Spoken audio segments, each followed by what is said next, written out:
Hello friends, welcome to దేవాంష్క diaries. ఇప్పుడు మీరు వినబోతుంది నువ్వుంటే నా జతగా స్టోరీలోని 137వ భాగం. ఇంతలో వెనక నుంచి హాయ్ బ్యూటిఫుల్ అనే స్వీట్ వాయిస్ వినిపించింది. మిత్ర తననా కాదా అన్నట్టు అయోమయంగా వెనక్కి తిరిగి చూడగా 6 అడుగుల ఎత్తులో ప్యూర్ వైట్ కలర్లో చురకత్తుల్లాంటి కళ్ళు, సిల్కీ హెయిర్, పింక్ లిప్స్, అందమైన చిరునవ్వు చూడగానే ఇట్టే నచ్చేసేలా చాక్లెట్ బాయ్లా ఉన్నాడు అతను. నన్నేనా అని మిత్ర అయోమయంగా తన వైపు వేలు చూపించి అడిగితే, యా మిమ్మల్నే. మీరు బయటికి వచ్చిన దగ్గర నుంచి చూస్తున్నాను. ఏంటి సింగిల్గా ఉన్నారు? మీతో పాటు వచ్చిన వాళ్ళందరూ మింగిలయ్యి ఎవరి జంటతో వాళ్ళు వెళ్తూ ఉంటే మీరు మాత్రం ఇలా సింగిల్గా ఉండటం ఏం బాగుంది చెప్పండి.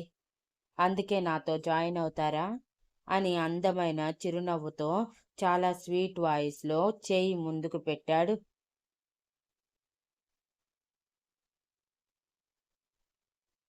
మిత్ర ముందు షాక్ అయ్యి కళ్ళని కోడిగుడ్లంతా పెద్దవి చేసి వెంటనే తేరుకొని భయపడుతూ, నో నో నాకు అవసరం లేదు అని ఒక అడుగు వెనక్కి వేయగానే ఆ వ్యక్తి ఇంకో అడుగు ముందుకు వేసి, డోంట్ వరీ, నేనేమి రోడ్ సైడ్ రోగ్ని కాదు.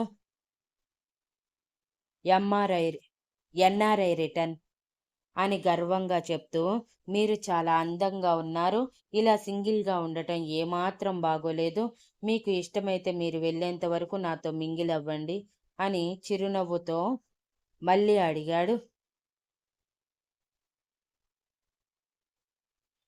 నాతో అవ్వరా మింగిల్ అని ప్రమిద కోపంతో బుసలు కొడుతూ కళ్ళు పెద్దవి చేసి వెనక్కి తిరగగానే, ఈ డబ్బా వాయిస్ ఎక్కడో విన్నట్టుందే అన్నట్టు ఆ వ్యక్తి కళ్ళు పక్కకి తిప్పగానే కోపంగా చూస్తున్న ప్రమిదని చూసి, ఆ వ్యక్తి నువ్వా అని గట్టిగా అరిచాడు. నేను కూడా ఇక్కడే ఉన్నా అని అభి బేస్ వాయిస్లో వెనక్కి తిరగగానే, హో గాడ్, నువ్వు కూడా ఉన్నావా అని తల వేలాడేసి అడిగాడు. మేము ఎక్కడైనా ఉంటాంలే కానీ, నువ్వేంటి పులిహోర కలిపే ప్రోగ్రాం అప్పుడే మొదలుపెట్టినట్టున్నావు అని ప్రమిద చిరుకోపంగా నడుం మీద చేతులు పెట్టుకుని అడిగింది.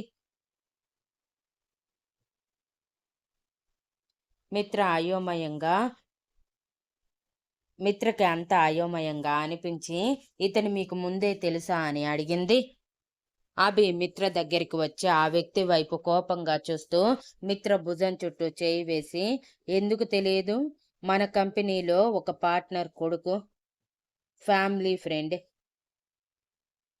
చిన్నప్పటి నుంచి వీళ్ళిద్దరూ ఒకే స్కూల్, ఒకే కాలేజ్, పేరు దీపక్ అని అన్నాడు. ఇది మీకు టూ మచ్గా లేదా? కనిపించిన ప్రతి అమ్మాయిని గోకేయటమేనా? ఇప్పటి వరకు ఆవిడ గారి చేయి పట్టుకున్న వాళ్ళు సడన్ గా ఈ బ్యూటిఫుల్ అమ్మాయి భుజం మీద ఎందుకు చేయి వేశారు అని ఉక్రోషంగా అడిగాడు దీపక్. ఎందుకంటే ఈ అమ్మాయి నీకు వదిన కాబట్టి అని అభి సీరియస్గా అనగానే మిత్ర షాక్ అయ్యి కళ్ళు బయటికి పొడుచుకొచ్చేలా అభి వైపు చూస్తూ ఉంటే దీపక్ ఏడుపు మొహం పెట్టి, మరి నువ్వెందుకు ఈ దెయ్యం మొహంతో తిరుగుతున్నావు? వదినతో కదా తిరగాల్సింది అని అన్నాడు. మా ఇష్టం రా, మేము ఎలాగైనా తిరుగుతాం. అయినా నువ్వేంటి వయసులో పెద్దదని చూడగానే అర్థమవుతున్నా ఇలా ఫ్లర్ట్ చేస్తున్నావు?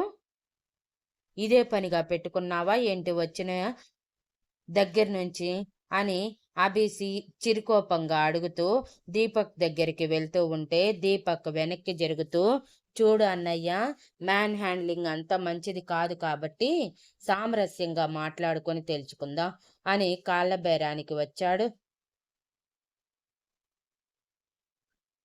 నువ్వుండు బావా, నేను చూసుకుంటా కదా వీడి సంగతి అని దీపక్ దగ్గరగా వెళ్ళి కాలర్ సరిచేస్తున్నట్టు, ఏంట్రా మళ్ళీ మొదలు పెట్టావు? అక్కడిచ్చిన కోటింగ్ సరిపోలేదా? నీ మొహానికి నేను సరిపోనా? ఇంకొకరు కావలసి వచ్చారా అని బేస్ వాయిస్లో అడిగింది ప్రమిద.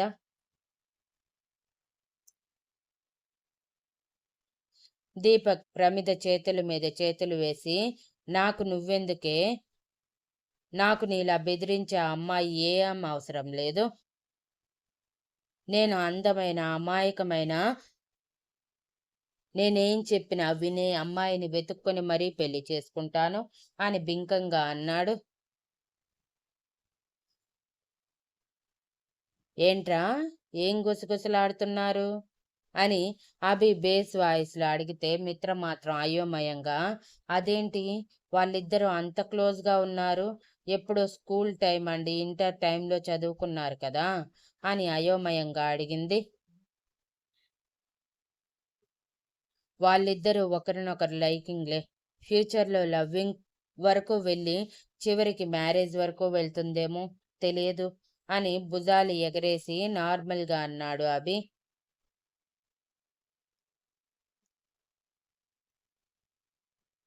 వాట్ అంటూ మిత్ర గట్టిగా అరవగానే అప్పటి వరకు వాదులాడుకున్న ప్రమిద, దీపక్ ఏమయ్యింది అని కంగారుగా మిత్ర వైపు చూశారు.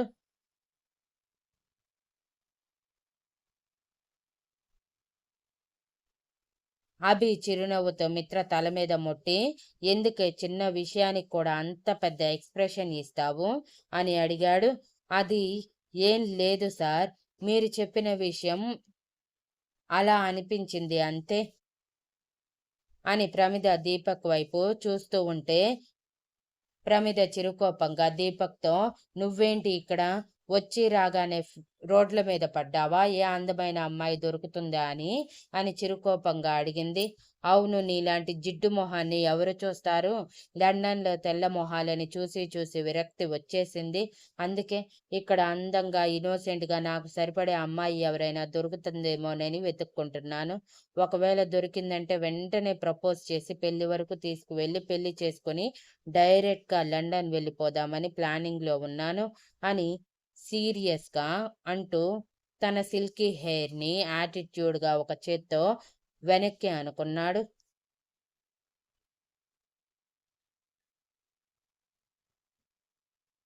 ప్రమిద పళ్ళు నూరుతూ, బావా మీరు వెళ్ళండి, నాకు వీడితో కొంచెం పని ఉంది, అయిపోయాక నేను మీతో జాయిన్ అవుతాను అని అనగానే, ఓకే, యాజ్ యువర్ విష్, కాకపోతే కొంచెం సాఫ్ట్గా డీల్ చేయి ప్రమి అని నవ్వుతూ చెప్పి, మిత్ర గుడ్లప్పగించి వాళ్ళ వైపే చూస్తూ ఉంటే తన చేతిని పట్టుకుని పక్కకి తీసుకువెళ్ళిపోయాడు. దీపక్ వాళ్ళని వెళ్ళొద్దు అని ఎంత మొత్తుకున్నా వినకుండా వెళ్ళిపోవటంతో అక్కడి నుంచి జారుకోవటానికి వెనక్కి తిరగగానే ప్రమిద అది గమనించి దీపక్ కాలర్ పట్టుకొని తన వైపు లాగి, ఇప్పుడు చెప్పరా, ఏంటి నీ బాధ, ఎందుకు మిత్రకి లైన్ వేస్తున్నావు, ఆల్రెడీ చెప్పాను కదా బావ అమ్మాయిని ప్రేమిస్తున్నాడు అని యాటిట్యూడ్గా అడిగింది. చెప్పా కదా, అందమైన అమ్మాయి కోసం సెర్చింగ్ అని, చూడగానే నచ్చింది, సింగిల్ ఏమో మింగిల్ అవుదామని అడిగాను, బట్ నాకేం తెలుసు తనే అభి అన్నయ్య కాబోయే వైఫ్ అని, అయినా అన్నయ్య తనతో ఉండకుండా ఇలా సింగిల్గా వదిలేస్తే ఎవరైనా ట్రై చేసుకుంటారు అని పెదవి విరిచి అన్నాడు దీపక్.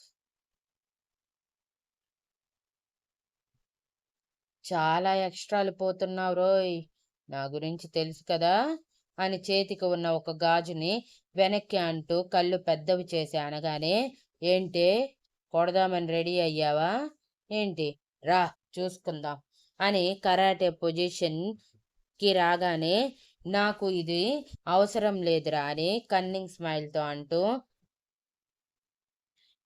దీపక్ జుట్టు పట్టుకుని కిందకి వంచి వీపు మీద కొడుతూ, ఇంకొకసారి ఇలాంటి పిచ్చి పనులు చేశావంటే నా చేతిలో చస్తావు, నీ మొహానికి నేనే ఎక్కువ అని ఎన్నిసార్లు చెప్పాలి, లండన్లో కూడా ఇంతే, ఎవరికో ఒకరికి ఫ్లడ్ చేస్తూ ఇలా కొట్టించుకోవటమే పనిగా పెట్టుకున్నావు, ఇక్కడ మాత్రం నన్ను కాకుండా ఇంకొకరి వైపు నువ్వు కన్నెత్తి చూసినా అయిపోతావురే, ఈ ప్లేస్కి రా అని చెప్పి ప్లేస్ చెప్పి రాకపోయావా, డైరెక్ట్‌గా మీ ఇంటికి వచ్చి నన్ను మోసం చేసి పెళ్లి చేసుకోకుండానే తల్లిని చేశావని ఆంటీ, అంకుల్‌తో చెప్పి అప్పటికప్పుడు పెళ్లి చేసేసుకుంటాను అని వార్నింగ్ ఇచ్చింది ప్రమిద. ఒసేయ్ పంది వదలవే అంటూ కష్టంగా ప్రమిద నుంచి వేరుపడి, అమ్మ దొంగ మొహందానా! ఎంత దూరం వెళ్ళావే! అయినా అబద్ధం ఎందుకు చెప్పాలి? పద, ఈరోజు నీ సంగతి అటో ఇటో తేల్చేస్తాను. ఈరోజు నైట్ జరిగేది రేపు వచ్చి మమ్మీ డాడీలకి చెప్పు సరిపోతుంది అని ప్రమిద చేతిని పట్టుకొని మీదకి లాక్కొని అన్నాడు. పదరా అని ధైర్యంగా దీపక్ కళ్ళల్లోకి చూస్తూ అంది ప్రమిద. నేనేమన్నానో నీకు అర్థమయ్యిందా అని ప్రమిదని వదిలేసి అయోమయంగా అడిగాడు దీపక్. ఎందుకు అర్థం కాలేదురా? ఏదో ట్రై చేస్తానంటున్నావు కదా! పద అంటున్నాను అని దీపక్ భుజం మీద చేయి వేసి, పద, మళ్ళీ లేట్ అవుతుంది. నేను త్వరగా ఇంటికి కూడా వెళ్ళాలి అని ముందుకు కదిలితే దీపక్ కంగారుగా ప్రమిద చేతిలోని తన చేతిని వదిలించుకొని, నీకు దండం తల్లో, నాకు ఇలాంటి ఎక్స్పీరియన్స్‌ల అవసరం లేదు. నా పెళ్ళాంతోనే నాకు అలాంటి ఎక్స్‌పీరియన్స్‌లన్నీ కావాలి అని కొంచెం వంగి చేతులు రెండు జోడించి భయంగా అన్నాడు.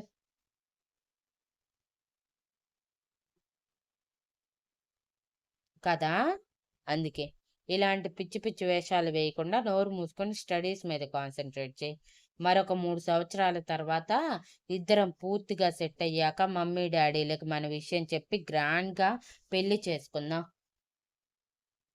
ఆ తర్వాత నువ్వు కావాలనుకున్న ఎక్స్‌పీరియన్స్ లైఫ్ లాంగ్ ఇస్తాను అని అల్లరిగా అంది ప్రమిద.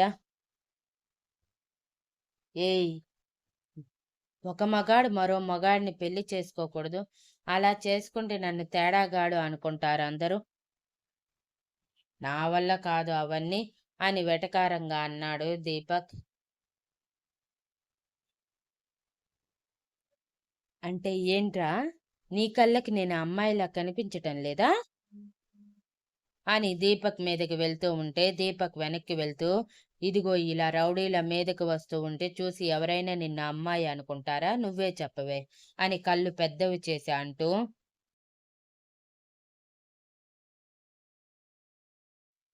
వెనక రాయి మీద కాలు కి రాయి కాళ్ళ కింద పడటంతో జారి సడన్‌గా బ్యాలెన్స్ తప్పి వెనక్కి పడిపోతూ ఉంటే ప్రమిద తన చేతులు పట్టుకొని లాగాలనుకుంది కానీ కుదరలేదు. దీపక్ కింద పడితే దీపక్ బరువు బ్యాలెన్స్ చేయలేక ప్రమిద కూడా వెళ్లి దీపక్ మీద పడిపోయింది. దీపక్ తల రోడ్డుకి తగల్లేదు కానీ నడుము మాత్రం తగలటంతో అమ్మా అంటూ గావు కేక పెట్టటంతో తల ఒక దిక్కుకి వెళ్ళిన జంటలన్నీ పరిగెత్తుకుంటూ వీరి చుట్టూ చేరాయి.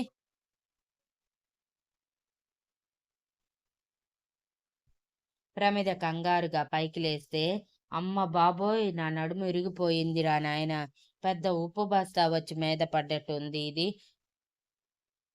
అని అరుస్తూ ఉంటే, ప్రమిద కోపంగా దీపక్ తల మీద ముట్టి, ముందు లేరా, అందరూ మనల్నే చూస్తున్నారు అనగానే దీపక్ అప్పుడు చుట్టూ గమనించి పైకి లేచి అందరి వైపు చూస్తూ వెర్రి నవ్వు నవ్వుతూ ఉంటే, ఎవరు నువ్వు అని సీరియస్‌గా అడిగాడు రుద్ర.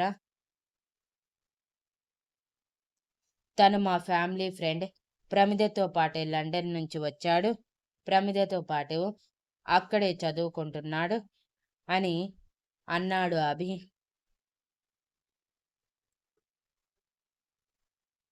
మరి ఇక్కడ ఏం చేస్తున్నాడు? పైగా కిందెందుకు పడ్డాడు?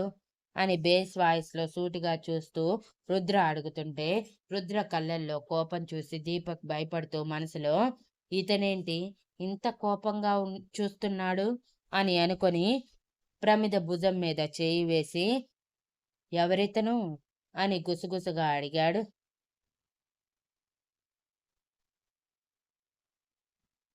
చెప్పా కదా శక్తి అక్క అని. శక్తి అక్క హస్బెండ్ రుద్రదేవ్ వర్మ. నువ్వింతవరకు ఇంటర్వ్యూస్‌లో చూడటమే తప్ప డైరెక్ట్‌గా చూడలేదు కదా!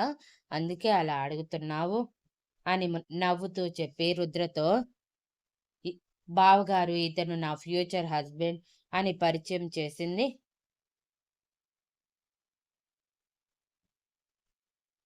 Thank you for listening and please like, share, comment and subscribe.